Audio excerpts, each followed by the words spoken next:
বলেন তো পৃথিবীতে রাসূল সাল্লাল্লাহু আলাইহি ওয়াসাল্লামের কয়জন সাহাবী পৃথিবীতে থাকা অবস্থায় জান্নাতের সার্টিফিকেট পেয়েছিল? কয়জন? 10 জন। জান্নাতে কিন্তু যাবে হাজারে একজন। কয়জন? তাহলে কি এই সকলে কি এই জান্নাতে আসবে? অত দুঃখ করার লাভ নেই। বদরের যুদ্ধে 313 জন সৈনিক নিয়ে আল্লাহর রাসূল সারা বিশ্ব জয় করেছিল। সুবহানাল্লাহ। আমরা এই কয়জনে এই গ্রাম জয় করতে পারবো না? একেবারে সকলেই শক্তিশালী হয়ে আপনারা বসবেন ইনশাআল্লাহ। যাদের নসিবে হবে তারা অবশ্যই আসবে, আর যাদের নসিবে হবে না তারা আসবে না। তাহলে জান্নাতের সার্টিফিকেট পেল কয়জন? আল্লাহর নবী সাহাবীদেরকে নিয়ে বসে আছেন সম্মুখে, এভাবে সাহাবীরা বসে আছে। সাহাবীরা 3 দিন ধরে খাবার খায় না। কয়দিন ধরে খাবার খায় না রে বাবারা? ও যুবক, রাসূলের প্রেমে পাগল যারা সাহাবী ছিলেন 3 দিন ধরে খাবার খায় না। রাসূল এমন বক্তব্য দিচ্ছেন, বক্তৃতা দিচ্ছেন, সাহাবীরা রাসূলের সামনে বসে আছেন। রাসূলের মুখের দিকে তাকাইলে খোদার নিবারণ, কষ্ট যন্ত্রণা দূর হয়ে যায়। সাহাবারা এই নিয়তে রাসূলের সুন্দর চেহারা মোবারকের দিকে তাকিয়ে তাকিয়ে বসে আছেন। এমন সময় সংবাদ চলে এলো, খাবারের জাহাজ চলে এসেছে, তোমরা খাবার খেতে চলে আসো। সমস্ত সাহাবী খাবারের কথা শুনে দৌড়ে দৌড়ে চলে গেল। মাত্র 10 জন সাহাবী আমার নবীর মুখের মোবারকের দিকে তাকিয়ে এভাবে সামনে বসে বসে ছিলেন। আল্লাহ খুশি হয়ে এই 10 জন সাহাবীকে জান্নাতের সার্টিফিকেট দিয়ে দিলেন। তাইলে জান্নাতে কি সকলেই যাবে রে যুবক?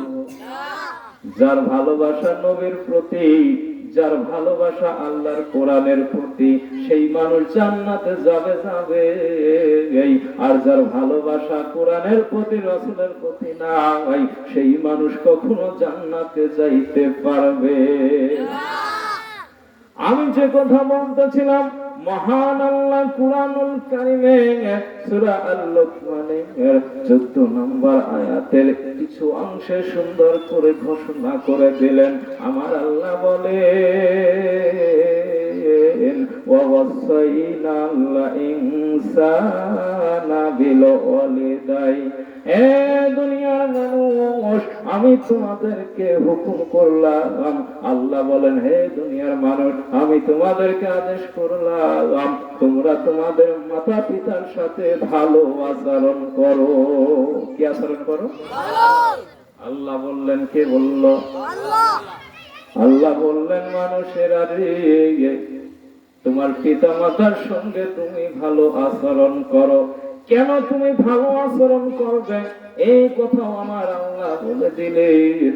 কারণ তোমার মা কষ্টের পর কষ্ট সহ্য করে তোমাকে কিন্তু গর্ভধারণ করেছে। যুবক, তুমি কি ভুলে যাচ্ছ সেই দিনের কথা? তোমার মায়ের পেটে তুমি যখন এসেছিলে, তুমি কি জানো যুবক, তুমি তো সেদিনকের কথা জানো না। তোমার মা সংসারের সমস্ত কাজকর্ম সেরে খাবার রান্না করে যখন খাইতে বসেছে, তুমি তোমার মায়ের পেটের মধ্যে পা দিয়ে হাঁটু দিয়ে লাঠি মেরেছ। তোমার মা খাবার ধুয়ে দাঁড়িয়ে দাঁড়িয়ে ভিনিয়ে ভিনিয়ে কান্না করেছে। তুমি তো জানো না রে যুবক, সেই দিনের কত কষ্ট, সেই দিনের কত বেদনা রে যুবক। এই জন্যই তো আল্লাহ তোমাকে অর্ডার করলেন, তুমি তোমার পিতা মাতার সঙ্গে ভালো আচরণ করো। কেন করতে বলছে? কষ্টের পর কষ্ট করে মা তোমাকে গর্ভধারণ করেছে। কি করেছে? কষ্টের। একটা জীবিত মানুষ আর একটা জীবিত মানুষ পেটের মধ্যে করে নিয়ে ঘুরেছে। আজকে একতলা বিল্ডিং হয়, বড় গাড়ি হয়, বড় বাড়ি হয়, কিন্তু মায়ের থাকার মতন কোন জায়গা হয়, তাই না? কষ্ট লাগছে আপনাদের? উচিত কথা কলেই তো চাচা নাই নাবো। হ্যাঁ, দেখেন আমার বাংলার জমিনে 98% পুরুষ নিজের বাবা মাকে যেরকম সম্মান করে শ্বশুর শাশুড়িকেও একই রকম সম্মান করে। সুবহানাল্লাহ। কিন্তু আপনার 100% বা 90% নারী আপনার 50% হবে, তাই না? 50% বউ শ্বশুর শাশুড়ি বাবা মায়ের মধ্যে পার্থক্য করে তোলে, ঠিক না? হ্যাঁ, গোনেই না। আসল কথা এবার কিন্তু বলে দেব, মনে মাইন্ড করেন না। সকালে যাইতে বসলে তো আবার এই মা বোনরা আমাকে ধরবে না যে স্কুলে যাচ্ছে, এই হুজুর কি বলে গেল। হ্যাঁ, এলাকার মানুষ তো যাই হোক, আজকে কিন্তু আমি বলেই দেব। দেখেন, আপনি নিজের দিয়ে নিজে প্রমাণ করেন। আপনি ব্যাংকে অ্যাকাউন্ট খুলতে গেলে আপনার বউকে নমিনি দিবেন, ঠিক না? ঠিক। আর বউ অ্যাকাউন্ট খুলতে গেলে নমিনি দিবে ভাই, বোন অথবা মা। হ্যাঁ, একজন যুবক যদি চাকরি পায় সে চিন্তা করে কি করে আমার পরিবারকে বাঁচানো যায়, চালানো যায়। কিন্তু একটা নারী যখন চাকরি পায় সে মনে করে কি করে আমার বাবা মাকে সাহায্য করা যায়, ঠিক না? এই জন্য খুব খেয়াল করতে হবে। আমার আপনার মা কত কষ্ট করে আমাকে আপনাকে গর্ভধারণ করেছে। শুধু কি তাই, কষ্টের পর কষ্ট করে গর্ভধারণ করেছি। এই 10 মাস 10 দিন ধরে যে কত কষ্ট করলো, আল্লাহ রাব্বুল আলামিন ঘোষণা দিয়ে বলেন, ও গো মা গো মা, এই 10 মাস 10 দিন কষ্টের জন্য যত নামাজ তোমার কাছে গেছে, এই নামাজের সওয়াবগুলো আমি তোমার আমলনামায় দিয়ে দেব। এই 10 মাস 10 দিন রোজা থাকলে যত সওয়াব পাওয়া যায়, এই সওয়াবের আমলনামায় এই সওয়াবগুলো তোমার আমলনামায় আমি দিয়ে দেব। ও যুবক, ভুলে গেছো কি তুমি সেই দিনের কথা যেদিন তোমার আমার মা ডেলিভারির জন্য চিন্তিত, স্বামীকে গোপনে ডেকে নিয়ে বলে, পানের স্বামী গো, এবার হয়তো আমি মনে হয় আর বাঁচবো না। তোমার কাছে যদি আমি কোনো গুনাহ করে থাকি, যদি কোনো ভুল করে থাকি গো স্বামী, তুমি আমাকে ক্ষমা করে দিও। এভাবে যখন বিদায় নিয়ে অপারেশন থিয়েটারে বা যখন ডেলিভারি সেন্টারে চলে যায়, তুমি আমি কি অবস্থায় ছিলাম রে যুবক? যখন মায়ের বিষম বেদনা উঠে যায়, মা আমার চিৎকার দিয়ে দিয়ে আল্লাহকে ডাকে। আল্লাহ বলেন, মা জিবরাইল যাও যাও চলে যাও, ওই মায়ের কান্না আমার সহ্য হচ্ছে না রে জিবরাইল, যাও ওই বাচ্চার ঘাটটা ধরে তুমি জমিনে বের করে দাও। জিবরাইল যখন ওই বাচ্চার ঘাড় ধরে যখন বাইরে বার করতে নিয়ে যায়, তুমি কি জানো রে যুবক, তখন তোমার আমার অবস্থা কি রকম হয় রে যুবক? বাচ্চাকে যখন জিবরাইল ঘাড় ধরে টান দেয়, তোমার আমার পা গিয়ে মায়ের কলিজার মধ্যে আঘাত করে দেয়। অমন অবস্থায় মা আমার অজ্ঞান হয়ে পড়ে থাকে। এমন অবস্থায় জিহাদের ময়দানের মতো মা রক্তাক্ত হয়ে যায়। এই যুবক, সেই দিনকার কথা ভুলে গেলে চলবে না। মা আমার জিহাদের ময়দানের মতন রক্তাক্ত হয়ে যায়। এমন অবস্থায় মায়ের যখন জ্ঞান ফিরে যায়, মা বলে, দাই গো, ও ডাক্তার, আমার সন্তানকে আমার কোলে দাও। ডাক্তার প্রশ্ন করে, ও মা, কিছুক্ষণ আগে তুমি প্রসব বেদনায় এত কান্নাকাটি করলে মা, এখন তুমি কেন সন্তানকে কোলে চাও? মা বলে, দাই গো, ও ডাক্তার, আমি যখন আমার সন্তানকে কোলে নিয়েছি, পৃথিবীর সমস্ত ব্যথা আমি মুহূর্তের মধ্যে ভুলে গিয়েছি।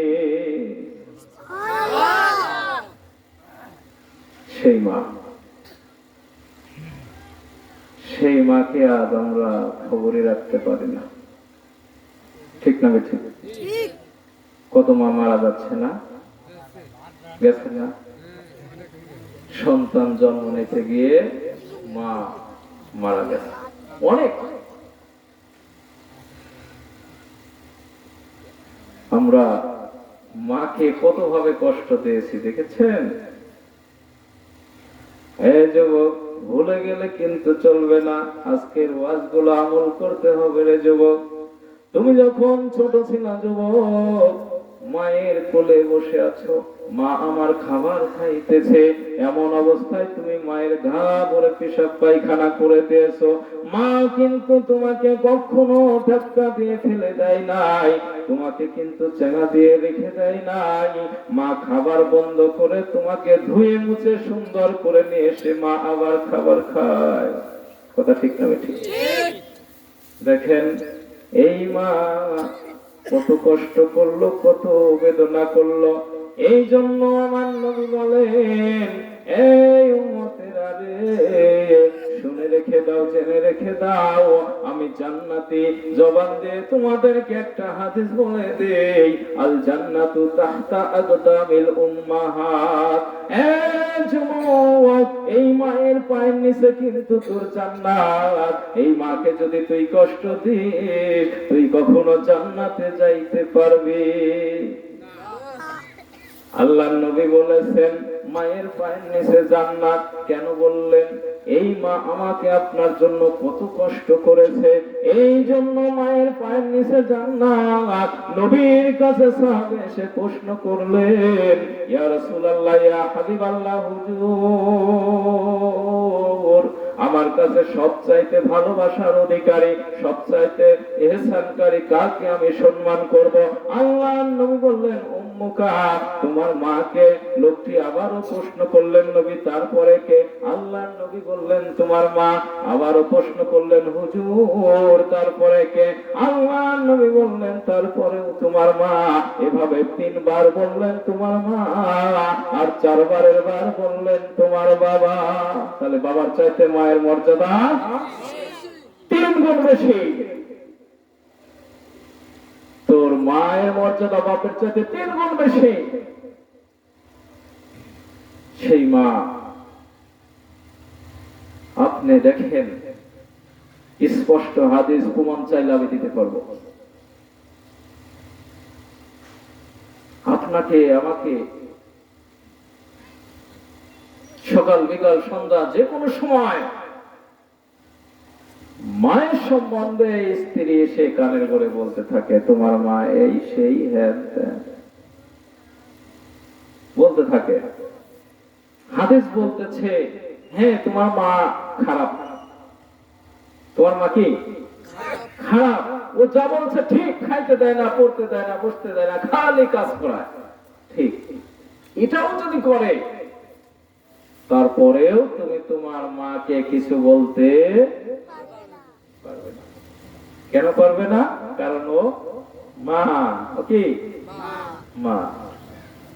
আজকে অসুখ হইলে রাত জেগে কে বসে থাকে বলেন? হ্যাঁ?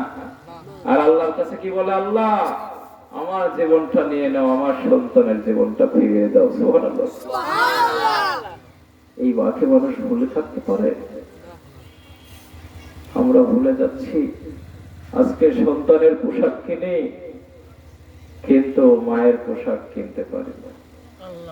আপনি কি জানেন, আপনার সন্তানের জন্য যে খাবারটা কিনলেন, আপনি যে যদি আপনার মায়ের হাতে দেন, আপনার মা খুশি হয়ে যাবে। কিন্তু ওই খাবারটা একা খাবে না। খোদার কসম করে বলতেছি, একা খাবে না, আপনার সন্তানকেই বেশি খাওয়াবে। আপনি কেন মায়ের হাতে দেন না বলেন? আমি কি ভুল বলতেছি? সে খাবে না, একা জীবনেও খাবে না, আপনার সন্তানকে সবচেয়ে বেশি খাওয়াবে। কিন্তু আপনি কেন আপনার মায়ের হাতে দেন না? নিজে বইয়ের হাতে বা সন্তানের হাতে দেন কেন? এটা চলবে না। যুবক, তুমি কি ভুলে গেছো সেই ছোটবেলার কথা রে যুবক? তুমি 2 থেকে 2.5 বছর মায়ের বুকের দুধ চুষে চুষে পান করেছো। মাকে কত ভাবে বিরক্ত করেছো। কোনদিন মা কিন্তু তোমাকে বকা দেয়নি, ঘাড় ধাক্কা দেয়নি। এই যুবক, তুমি যখন মায়ের সঙ্গে নানির বাড়ি গিয়েছো, তোমাকে যদি বলা হয় যে তুমি তোমার মামার সঙ্গে ঘুমাও, তুমি কিন্তু সেদিন শুইতে যাও নাই। কথা ঠিক না ঠিক? মায়ের আঁচল ধরে সব সময় ঘুরেছ, রাতের অন্ধকারে কোনো লাইট লাগে নাই, কোনো টর্চ লাইট লাগে নাই। তুমি যখন চিৎকার মেরে বলেছো, মা আমি পেশাব করবো, আমি একটু বাইরে যাব, গভীর রাতে শীতের মধ্যে মা জননী কিন্তু আপনাকে একা পাঠায় নাই। মা জননী উঠে উঠে আপনাকে সঙ্গে করে পেশাবে নিয়ে গেছে। ঠিক না বেঠি? সেই মা তোমাকে কখনো ছাড়ে নাই। মা কত ঘুম, কত আরাম প্রিয়, রাতের মাঝে ঘুমিয়ে যায়। সন্তান যদি চিৎকার মেরে লড়ে চলে ওঠে, মা অমনি চেতন পেয়ে যায়। ঠিক নেবে ঠিক? যুবক, তুমি কিন্তু এই মায়ের হক আদায় করবে। যুবক, মা যদি তোমাকে বরদোয়া করে দেয়, তুমি কিন্তু জান্নাতে যাইতে পারবে না। আল্লাহর নবীর এক সাহাবী হযরত আলকামা রাদিয়াল্লাহু তাআলা আনহু, নবীদের সাহাবী মৃত্যুবরণ হয়ে যাবে, এমন অবস্থায় তার জানটা আর বের হয় না।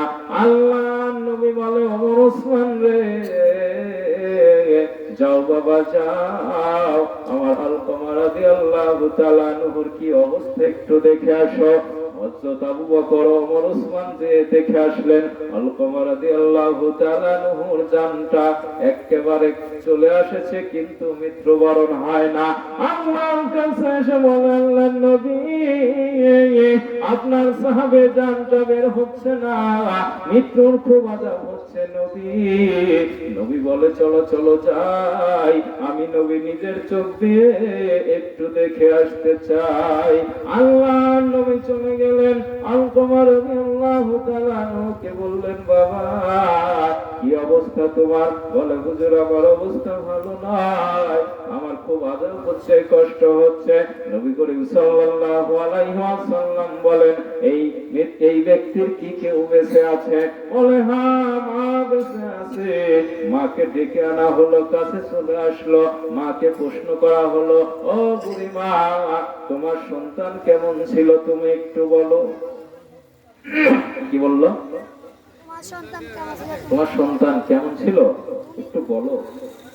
তার জান বের হচ্ছে না কেন? সে এত আযাব খাচ্ছে কেন? তখন বুড়ি মা বলতেছে, হুজুর আমার সন্তান নামাজ পড়ছে, যাকাত দিচ্ছে, সব কিছু করছে, কিন্তু একটা কাজ করে নাই, সেটা হচ্ছে বউয়ের কথা শুনে আমার খোঁজ খবর নেয়। সে কে ছিল? আল্লাহ। আর আমি আপনি কি দেন? যে রাসূলের চেহারা দেখেছে, দেখার পরে জাহান্নামের আগুন হারাম, আর আমি আপনি জাহান্নামের আগুন আমার হারাম হয়েছে আমরা বলতে পারবো? সেই সাহাবীর আযাব হচ্ছে, মৃত্যু হচ্ছে না। কেন হচ্ছে না? বইয়ের কথা শুনে মায়ের খবর রাখে নাই। মা একটু বেজার হয়েছে। কি হয়েছে? মা বেজার হয়েছে। আল্লাহর নবী বলেন, বুড়ি মা তুমি মাফ করে দাও। বলে, না না, আমি আমার সন্তানকে মাফ করব না। ও কেন বইয়ের কথা শুনে আমাকে খোঁজ খবর রাখে নাই? তখন আল্লাহর নবী বলেন, ও বুড়ি মা, ঠিক আছে ঠিক আছে, আপনার মাফ করার দরকার নাই। সঙ্গে সাথে সাহাবীরা, রে যাও যাও, মাঠে ময়দান থেকে খড়ি লাঠি নিয়ে এসে একটা আগুন ধরিয়ে দাও। এই আগুনের মাঝে আমি আলকামা রাদিয়াল্লাহু তাআলা আনহুকে পুড়িয়ে হত্যা করব। যখন এই কথা বলেছেন, মা জননী চিৎকার দিয়ে উঠে বলে, নবী এ কি কথা বললেন নবী? আমি মা বেঁচে থাকতে আমার সন্তানকে আগুনে পুড়াবেন, এটা আমি সহ্য করতে পারবো না। নবী বলে, বুড়ি মা তুমি যদি মাফ না করো, তোমার সন্তান এর চাইতে লক্ষ লক্ষ কোটি গুণ বেশি আগুনের মাঝে, জাহান্নামের মাঝে পড়বে। বুড়ি মা বলে, নবী গো, আমি আমার সন্তানকে আল্লাহর রাস্তায় মাফ করে দিলাম। সঙ্গে সঙ্গে কালেমার সহিত মৃত্যুবরণ হয়ে গেল। সুবহানাল্লাহ। তাহলে মা কি? আল্লাহ রাসূল বলছেন হুমা জান্নাতু হুমান নার। মা বাবাই হচ্ছে তোমার জান্নাত, মা বাবাই হচ্ছে তোমার জাহান্নাম। মা যদি অন্যায় করে তুমি বকা দিয়ে কথা বলতে পারবে না। আল্লাহ রাব্বুল আলামিন কোরআনুল কারীমে ঘোষণা করে দিলেন ওয়াকাদা রাব্বুকা আল্লা তা'বুদু ইল্লা ইয়াহু বিল ওয়ালিদাইনি ইহসানা। আমার আল্লাহ ঘোষণা করে দিলেন আমি আল্লাহর ইবাদতের পর ইল্লা তা'বুদু, আমি আল্লাহর পরে তোমার 2 নম্বর দায়িত্ব কর্তব্য হচ্ছে তোমার মা বাবাকে ভালোবাসে, ইহসান করা, দয়া করা। সুবহানাল্লাহ। আল্লাহ বলেছেন তোমার মা বাবাকে দয়া করো।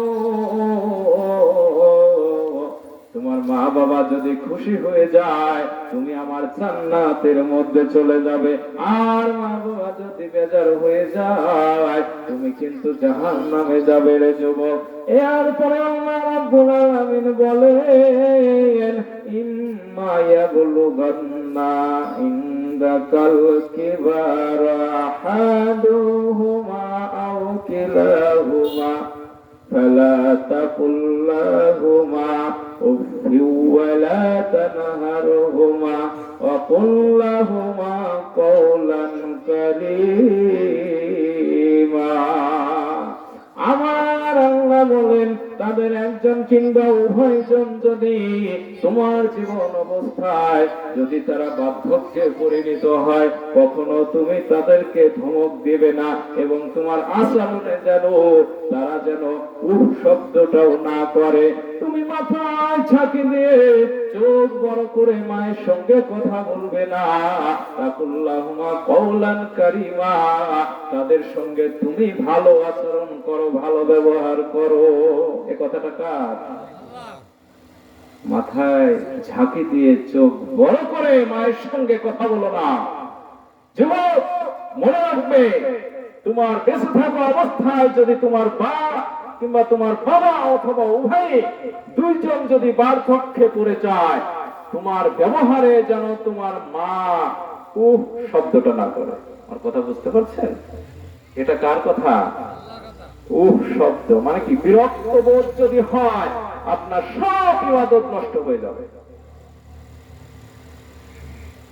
এক যুবক মাকে পিঠে করে নিয়ে কাবা শরীফের তাওয়াফ করতেছেন, 7 বার তাওয়াফ করা হয়ে গেছে। আল্লাহর ওলি বলেন হুজুর এই ব্যক্তি মনে হয় জান্নাতে চলে গেল।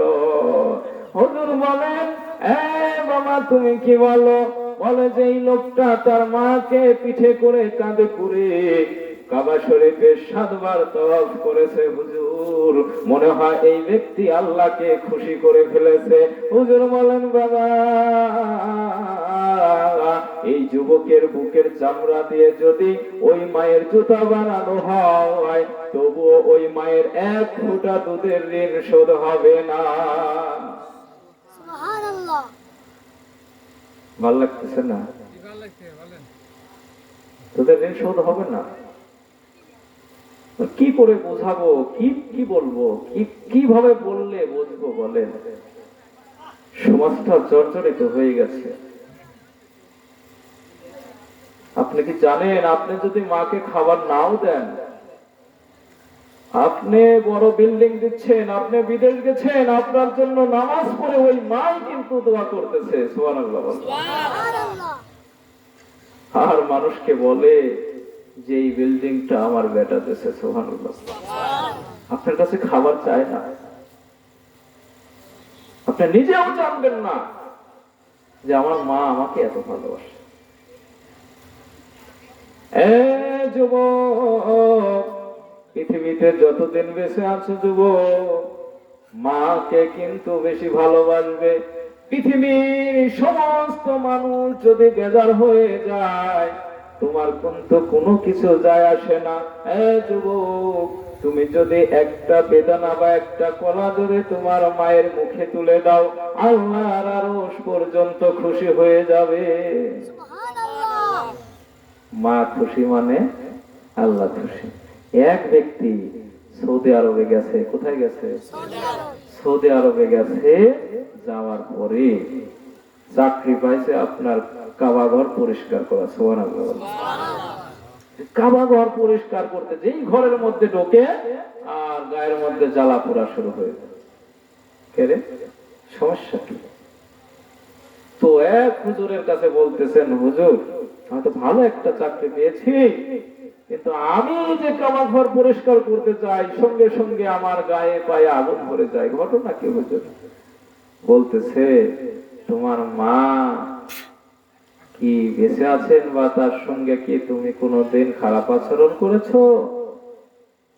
যুবক বলতেছেন, হুজুর আমার জীবন দশায় আমি একটা দিন খারাপ ব্যবহার করেছি। আমার মায়ে আমার পা দিয়ে একটা লাথি মেরেছে। হুজুর হুজুর চোখের পানি রাখতে পারে না। হুজুর বলেন, এই যুবক এটা তুমি কি করেছো? যুবক তুমি তোমার মায়ের গায়ে তোমার পা দিয়ে লাথি মেরেছো, আর আল্লাহর ঘরে তোমাকে কি করে যাইতে দিবে? সুবহানাল্লাহ। তোমাকে আল্লাহ গ্রহণ করবে না। এই হারাম শরীফ, এই কাবা ঘর তোমাকে গ্রহণ করে নেবে না। তুমি যাও। তাইলে এখন আমি কি করবো? হুজুর এখন কি করা যায় বলেন? মা কি হয়েছে? মা মারা গেছে। মা কি হয়েছে? মারা গেছে। এখন তাহলে উপায় কি? ও যুবকেরা, বৃদ্ধ যারা আছো, এখানে আমরা যারা আছি, পর্দার অন্তর আড়ালে আমার মা বোনেরা যারা আছেন, ও মা শুনে রেখে দাও, জেনে রেখে দাও, আপনার আমার মায়ের সঙ্গে যদি আমরা খারাপ আচরণ করে থাকি, বাবার সঙ্গে যদি খারাপ আচরণ করে থাকি, তাহলে আমরা মারা যাওয়ার পরেও ক্ষমা পাওয়া যাবে। বুকের মাঝে প্রাণের ময়না, সারা জীবন আপন রয় না। বুকের মাঝে প্রাণের ময়না, সারা জীবন আপন রয় না। পালিয়ে যাবে একটু ভাইলে, পালিয়ে যাবে দেহ থেকে, একটু পালে ফাঁকরে গোরস্থানে একটু মাটির বায়না করে রাখ রে। গোরস্থানে একটু মাটির বায়না করে রাখ রে। এই যুবক যার বাবা মা মারা গেছে, গোরস্থানে মাটি দিয়ে এসেছ, যুবক তুমি মাদ্রাসায় পড়নি, তুমি কিছুই জানোনি। আমার নবী হাদিস শরীফে সুন্দর করে ঘোষণা করে দিলেন আর বললেন, এই উম্মতেরা রে, তোর মা বাবা যদি মারা যায় আর তুই যদি তোর মা বাবার কাছে অন্যায় করে থাকিস, তুই কবরের পাশে চলে যাওয়া। কবরের পাশে গিয়ে আমি আপনি পূর্ব পশ্চিম পূর্ব কন্যারে দাঁড়িয়ে যে যদি তুমি কিছুই না পারো, শুধু যদি একটা শব্দ পাঠ করতে পারো, আলহামদুলিল্লাহ রাব্বিল আলামিন, যদি এই শব্দটা পাঠ করতে পারো, এই শব্দ পাঠ করে তুমি আল্লাহর কাছে যদি দুইটা হাত তুলে কান্না করো, আল্লাহ দুনিয়ায় বেঁচে থাকা অবস্থায় বাবার সঙ্গে আমি খারাপ আচরণ করেছি, মায়ের সঙ্গে খারাপ আচরণ করেছি, এইভাবে যদি তুমি অন্তর থেকে ক্ষমা চাও, আমার আল্লাহ বলেন ওই বান্দাকে ক্ষমা করে দেওয়া হয়ে যায়। আমরা যে গোরস্থানে রেখে আসি বাবা মাকে, তাই না, আমরা পরে আর যাই না, ঠিক না? আমরা একবারও যাই না, ওই ঈদের সময় যাই, তাই না? কবরখানায় না, ঈদের সময় যাই, তাও কবরখানায় না, আমরা ওই ফাঁকে থেকে দেখেই চলে আসি। ওখানে গেলে কি ভয় করে? ভয় আছে? না। আর আজকের আমার আলোচনার মূল কথা, যদি পিতামাতার সাথে খারাপ আচরণ করে থাকেন, যারা মারা গেছেন কবরের পাশে গিয়ে আপনি দক্ষিণ পশ্চিম কর্নারে দাঁড়িয়ে ক্ষমা চেয়ে আসবেন। হাদিস ঘোষণা, আপনাকে ক্ষমা করা হবে। সুবহানাল্লাহ। আর যার বাবা মা এখনো বেঁচে আছেন, আজকেই রাতেই যে বাবা মার কাছে ক্ষমা চাইবেন, রাজি আছেন নাকি? একটু হাত করলেন। যদি অন্যায় করে থাকেন, আজকেই বাবা মা দেখবেন আপনাকে ক্ষমা করে দেবে। সুবহানাল্লাহ। যাই হোক, আমি দেখেন বাবা মা কি জিনিস, কি দিয়ে বোঝাই, কিভাবে বলি আর কি বলবো বলেন। আল্লাহ কিন্তু একটা দোয়া শিখিয়ে দিয়েছেন কুরআনুল কারীম। আপনারা কি জানেন? সবাই জানেন? জানেন না? সবাই জানেন। দেখেন আল্লাহ রাব্বুল আলামিন সূরা বানী ইসরাঈল 24 নম্বর আয়াতে আল্লাহ বললেন, ওয়াকফিদু লাহুমা জানাহাজ্জাল যুল্লি মিনার রাহমা। তোমরা পিতামাতার অনুকম্পায় বাবা মায়ের সাথে ভালো, ভদ্র, নম্রভাবে আচরণ করো এবং আল্লাহর কাছে দোয়া করো, আকুর রব্বির রাহমহুমা কামা রাব্বায়ানি সাগীরা। সবাই বলেন তো, রব্বির রাহমহুমা কামা রাব্বায়ানি সাগীরা। প্রত্যেকটি নামাজের পরে, প্রত্যেক ওয়াক্তের পরে, আর কিছু যদি না পড়ে এই দোয়াটা পাঠ করবেন। এই দোয়াটার অর্থ হচ্ছে, হে আল্লাহ, তুমি বলো, হে আল্লাহ, আমি যখন শিশু অবস্থায় ছিলাম, আমার বাবা মা যেরকম আমাকে লালন পালন করেছে, আমার বাবা মাকেও তুমি কবরের মাঝে ঠিক সেই রকম ভাবেই লালন পালন করো। সুবহানাল্লাহ। তাহলে আল্লাহ শেখানো দোয়া, এটা বললে আল্লাহ কিন্তু বাবা মায়ের গুনাহ মাফ করবেন। এখন বাবা মা সম্পর্কে মহামূল্যবান কিছু তথ্য দিলাম। আপনাদের এই কথাগুলো কি মাথায় আছে? হ্যাঁ, অল্প অল্প আছে না? অন্য চিন্তা ভাবনা মাথার মধ্যে ঘুরপাক খাচ্ছে? চিন্তা, এগুলো মাথায় রাখতে হবে। ওয়াজ শুনতে আসলে ওয়াজ নিয়ে যেতে হবে সাথে করে। আমার মনে করেন না এই প্যান্ডেলের মধ্যেই রেখে যাই, ওয়াজ নেব না। ওই যে দাদা নাতির গল্প শুনেছিলাম, মনে আছে? আমি তখন ছোট, হুজুররা গল্প করতো, মধুপুর জালসা শুনতে গিয়ে আমি ওই হাই স্কুল মাঠে, আমি ছোট, এই ছোট বাচ্চা ছিলাম, হুজুর গল্প করতেছে যে দাদা আর নাতি জালসা শুনতে এসেছে।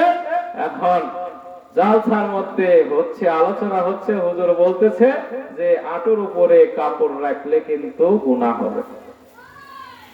তো নাতি আমল করতেছে, যাইতে যাইতে জালসা শেষ, একটা খাল বা জোলা পার হবে। এখন দাদা নাতিকে বলতেছে, এবার কাঁচা দাও।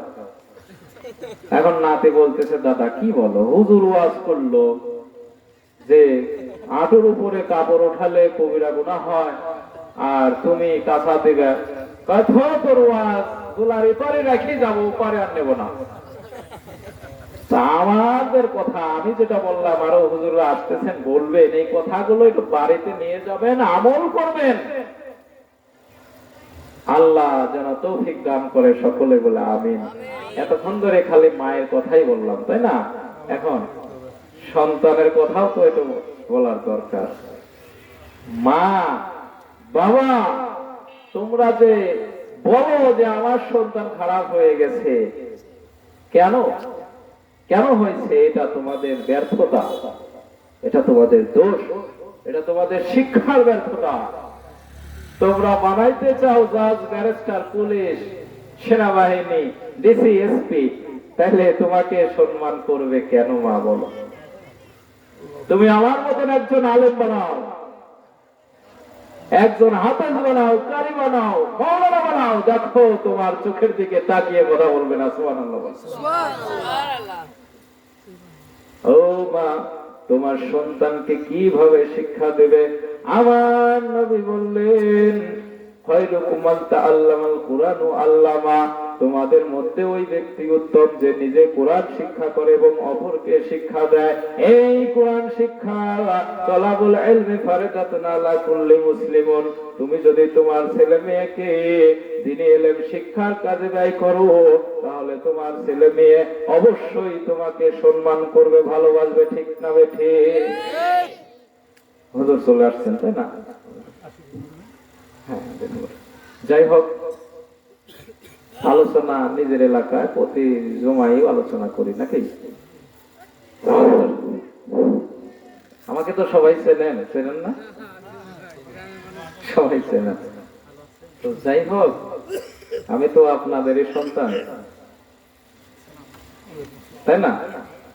আমার জন্য আপনারা দোয়া করবেন, আল্লাহ যেন এভাবে আলোচনা যেন করতে পারি, আল্লাহ যেন আল্লাহর গোলাম হিসাবে আমাকে কবুল করে, সকলে দোয়া করবেন। যাই হোক, আমি যা বলেছি বলার মধ্যে ভুল ত্রুটিও হতেই পারে, আমি তো মানুষ নাকি? ভুল ত্রুটি হতে পারে, ভুল ত্রুটি ক্ষমার নজরে দেখবেন।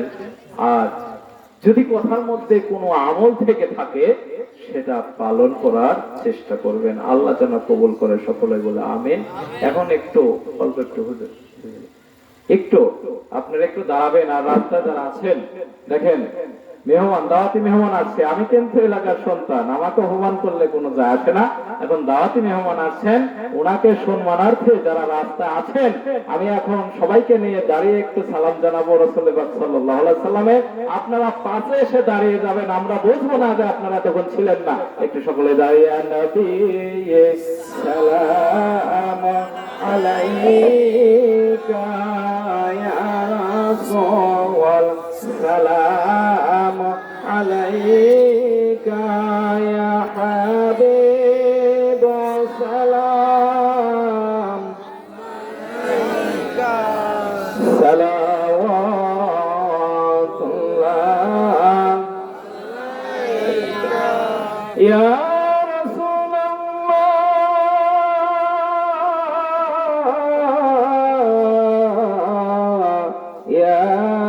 حبيب الله يا نبي अपने मदीना থেকে সবকে সোই পারে না দেখিতে, মোদের লাশ কবরে নামাইলে নবীনে দেন গো আপন কোলে, ইয়া নবী সালাম আলাইকা ইয়া রাসূল সালাম আলাইকা ইয়া হাবিব সালাম সালাওয়াতুল্লাহ আলাইকা। মরণে পাশে থাকি কবরে পাশে বসি হাসরে উম্মত বলি হাউজে কাউসার বিলায়ে নবী সালাম আলাইকা ইয়া রাসূল সালাম আলাইকা ইয়া হাবিব সালাম আলাইকা সালাওয়াতুল্লাহ। মেহরবানি করে সকলে বসে পড়ুন। আমি এই মুহূর্তে আপনাদের থেকে, এই মঞ্চ থেকে বিদায় নিচ্ছি। সকলেই দোয়া করবেন, দোয়া করব। আসসালামু আলাইকুম ওয়া রাহমাতুল্লাহি ওয়া বারাকাতুহু।